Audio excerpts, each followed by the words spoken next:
Michael Storm, anarchist of comic books and co-owner of Amazing Fantasies comic book shop here in Topeka, Kansas, and I am back, of course. It's Tuesday night, time to put out the comic books for tomorrow, for New Comic Book Wednesday, for June 17th, and it starts right off with a big boy, and there's a bunch of these on here. It's absolutely an absolute week. It's just a banger of a week, truly.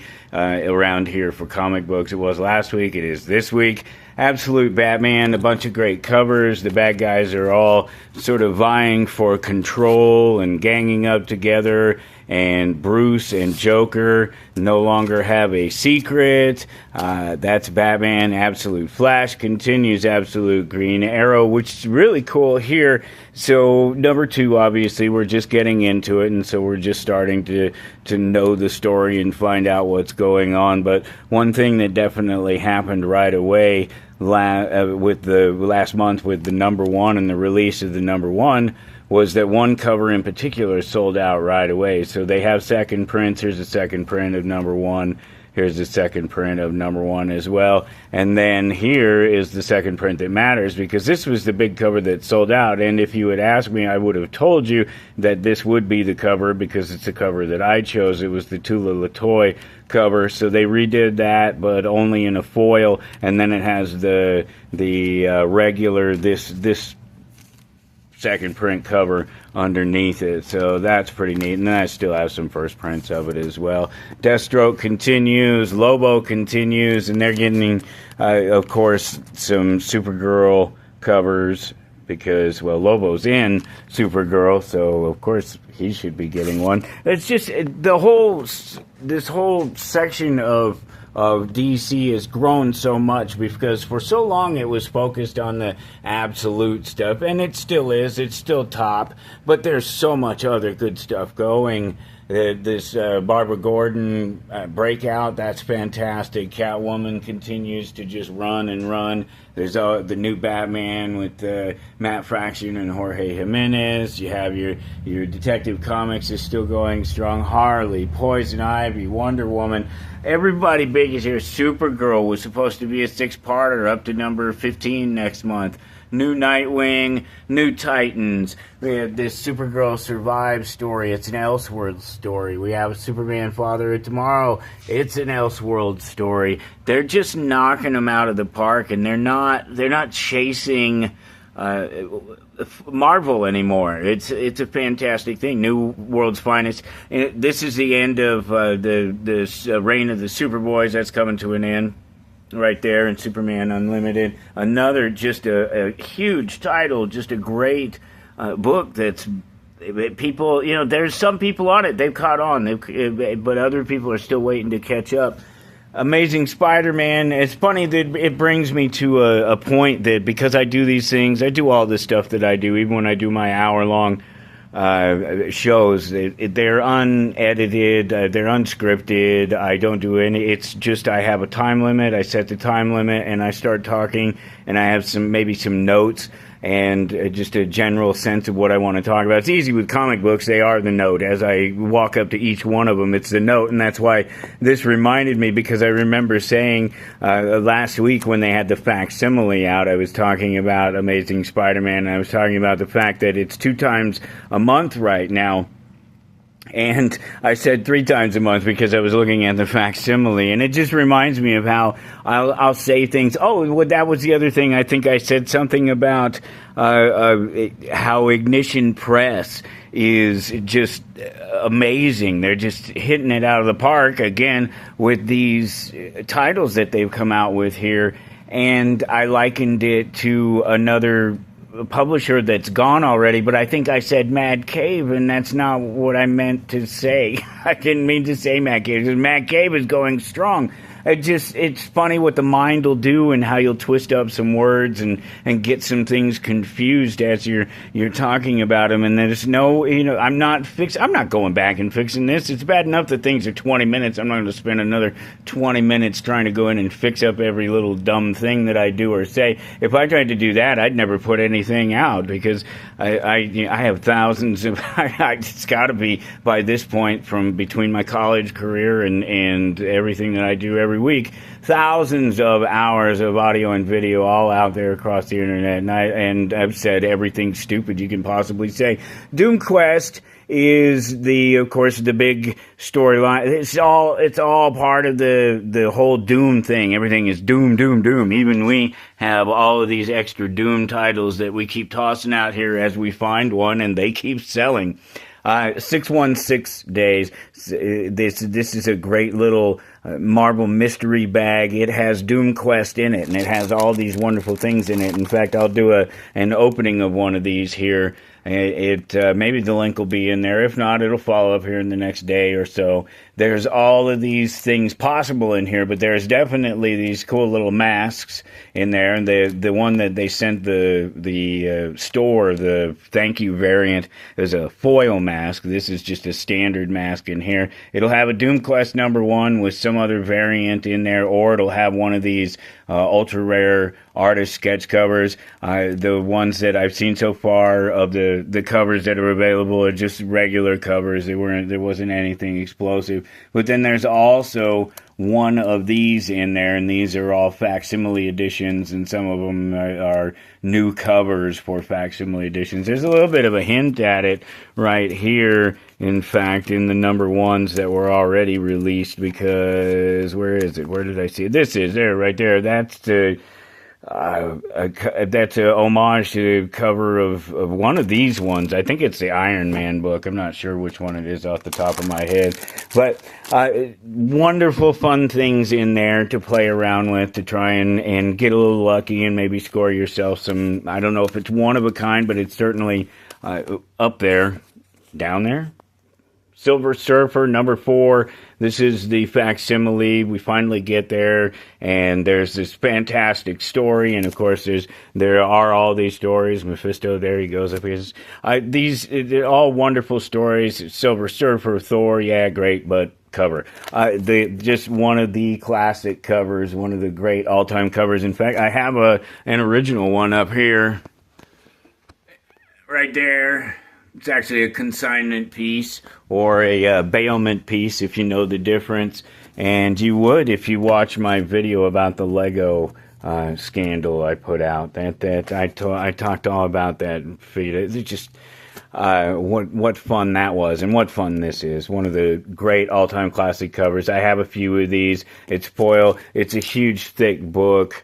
With those original stories in there, and of course all the original sort of ads and things like that, because it's a facsimile. So you have your fantastic little ads on the back of there for an artist school. There was a lot of that stuff all throughout. There still is. I was noticing that I think it was a Kubert school or something that was an ad in one of these other ones that I was looking through. Spider-Man Brand New Day continues and is getting very interesting. This was a new one, and I cracked it open and took a look at it, and it looks like fun. These three get together, and they're not exactly all friends, and they're going to have to figure it out at some point, or they're going to smash each other. The brand new Uncanny X-Men out there. X-Men United is a new one. Wonder Man is new. And the list just keeps going.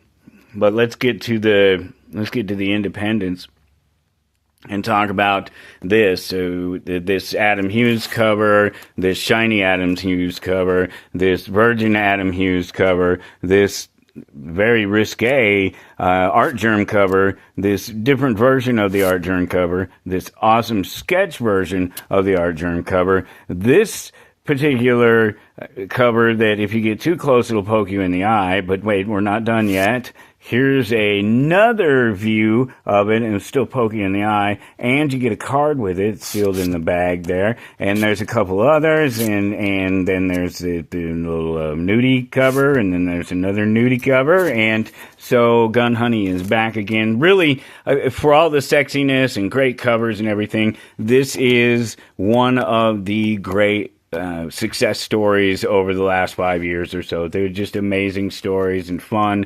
You think James Bond, but much better body. And, that's given a lot of credit to some of the guys that have played James Bond over the years. Some concrete. This is really interesting here. Paul Chadwick, the creator of Concrete here, I guess it says it right there.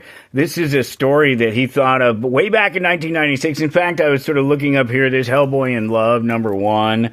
That's Obsidian, #1. That's brand new. And I was just thinking, boy, is it 1996 again? And this is a story that Paul thought of back in 1996 and is finally getting around to telling in the Concrete universe. And it looks like a great one. So the story is sort of being lost on the edge and out in the desert, and what would you do? And obviously, Concrete would do things different than other people. Dying Days, this is brand new. This is Red 5 Comics, and if you haven't heard of them yet, you will. These guys are jumping out there all of a sudden. I love this independent stuff. I'm just a fan of all this. These are 1s and 2s. This is all easy to get into. Excommunicated, #1 and 2. Megalith, #1 and 2 of the Earth, 1 and 2. Vampirilla is up to 3. I have a #1 on the Blind Mystery bags there. Warlords #1, Imperia #1, Tankers #1, Skating Out. It's all easy to get into. It's all real easy for everybody to get into, and there are all these wonderful stories that are being told right now. But I was going to say Red 5, obviously a reference to Star Wars and Luke Skywalker, or Red 6 if you're reading the book. Because they did, he was Red 6 in the book instead of Red 5 in the movie, and that's some dumb trivia, and maybe I'm wrong, but I'm pretty sure that's what it was. We'll get into all of these. I could talk about every single one of these. This one was interesting. This girl here is worried about Dad being upset about spilling some soda on the furniture, and she should be worried about this character here. This guy's going around snatching up people, and he gets a hold of her, and it's weird because it's hard to tell sort of what's sort of dream and what's not, as the father is out there looking for her. And I don't think he's going to do himself any favors by sort of going around kicking cops in their well, and let's just say kicking cops. Was this the one on the back of this oh yeah, it is. Okay, so this is sort of this book here is a sort of dystopian, sort of near future kind of thing, and think, what's the, Logan's Run. Think Logan's Run, but not quite there. So their expected age is like 40. There's something about, yeah, it's right even here. Per our calculations, any child born today has a lifespan on average 40 years. And so I think they're being put into cold storage is what it seems like. They seem to just sort of get on a bus one day and they end up in these units in this sort of cold storage space. And these guys are all sort of protesting, and you see something's going on crazy right there. Somebody getting whacked real good. But I kind of wanted to point that out because this is just something that you're not going to see on every single comic book that you come across, because this has a very specific meaning, and it's kind of offensive to some people. Well, it's really offensive if you're a cop, because it means all cops are bad. All right, so let's pause for just a quick second right here and talk about this, because I don't get many of these opportunities, and what's the point of me expressing who I am politically, socially, at the beginning of every single one of these things that I do, if I'm not going to take the opportunity to talk about it? So let's look at it. All cops are bad. Why would somebody wear that on the back of their well, let's face it, it's a hoodie. And why would somebody focus on it? Why would somebody put it center panel right on the back of their comic book? It is a panel it's part of the story in the book. It's not just an additional thing. It's part of the story. Presumably, if somebody has ACAB on their back, they've written it in the center of their comic book. It's right in the center of the back page of their comic book where everybody's going to see it. Presumably, they know what it means. And I don't mean just the acronym, all cops are bad. I mean the philosophy, the ideology behind it. And I don't want to drag this out to make a big long lecture about it, but I want a little clarification for you here.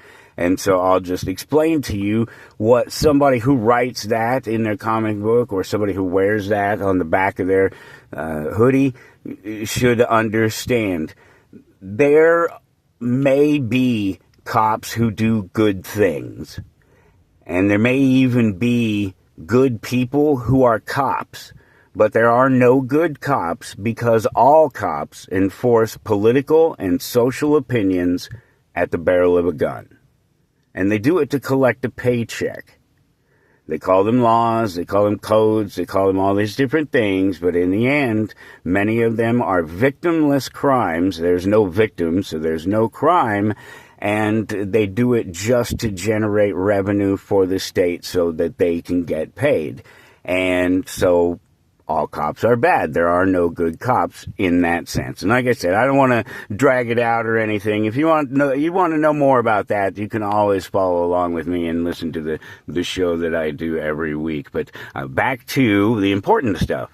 This is fun. So this is Richie Rich Gone Wild. The kid, his family is already rich. They invent the disposable Band-Aid, and then they over the years, they don't invent and they don't create anything new and they don't innovate. That's the word that I'm looking for. And so the company starts to go bust. But then one day the kid invents the ouchless bandage. The kid himself invents the ouchless bandage, and it becomes a trillionaire. And he has all of this. He has everything, or at least he thinks he does, and he thinks he can make everything better. But will he learn the lesson that he can or can't? But this is also the introduction to a larger universe and the unbelievables, and they do mention them in here, and they kind of point out what they are. And it's things I'll say Santa is one of them. Let's just leave it at that. And this rich kid, he's connected with them. It's going to be a fun read. It was already a fun read. It's going to continue to be. Everything. I do this for you. Well, I do this for me because I'm trying to make a living. I haven't yet. We've been at it 6 years. But the place pays for itself, and I love talking to you guys, and I love seeing. There's a guy come in here not yesterday. It's been a few days now, but they were up here. There was a complete set of 9.8 Daredevil, Frank Miller, red foil, black, 1993. If you know, you know. If you don't, you don't. It's just a retelling of the. It's John Romita Jr. It's a retelling of the basic Daredevil story in a 5-parter, and it was just amazing, and it was very impactful. Even on me, I remember reading it and collecting the whole thing when it came out new. And the guy came in here, and he'd never really been into a comic book shop since he was a kid, and he remembered reading that when he was a kid, and I pointed it out to him, and they were all 9.8s, and that guy, he bought that was $400, all 9.8s, all 5 issues, $400 out of pocket, and he had just the biggest grin on his face, and he's literally sort of jumping and tapping his heels and saying yippee as he went out the door, and that's what makes me happy, giving that away to somebody on a pull list. And I have, speaking of this blind bag over here, we'll do a blind bag thing. I have a whole bunch of them I'm going to open up, and we'll see if they're getting any better as time has gone on. We'll go back and look at some of the older ones that started the trend here fairly recently, ultimately. And for the masses, there have been other things that have been released when they first started talking about packaging comic books like they do baseball cards. And that was one person's idea, I don't know, but it took off. And now we have what we have now, but originally it was sort of very specialized stuff. Just a couple of things to point out, and then I'll let you go back to your mundane life. The important stuff is comic books. Don't forget that. This is Judge Dredd magazine. I just wanted to point out again that these are things that I'm bringing in here special because nobody else has any. There's nobody else that has this anywhere around. This is brand new series starting off inside the magazine itself. It's anthology stuff. And then, of course, 2000 AD, Spirit of the Law, Meet the Detective. These there's I think 3 issues now that we have of the 2000 AD, and it's a weekly, so you have to order them 4 at a time. But that's the kind of thing that you have to get on your poll, and you could win one of those if you have a poll. Because I just can't keep buying them. I can just show you what's out there, and then hopefully you get on them and you enjoy them. This is brand new. This is DC. This is Mad number 600. Everything else went into polls. This was the only one of them left. I tried to make sure there was at least one, because every time I leave one out here, somebody else gets on the polls. They're really close to about 50% new content in there, and I'm really stoked about it. Notice some of the sort of names and descriptions of things that are happening in there, and look at that wonderful Sergio Aragonés cover. Gotta love that. You know the deal. Do me a favor. Click that like button. Click the subscribe button. Follow along. I'm always talking about these things every week, and even every once in a while when I'm not behind, I'll do some reviews and some blind bag openings. So you could follow along. Do that. And as I say, these things will be here when you get here, or they won't.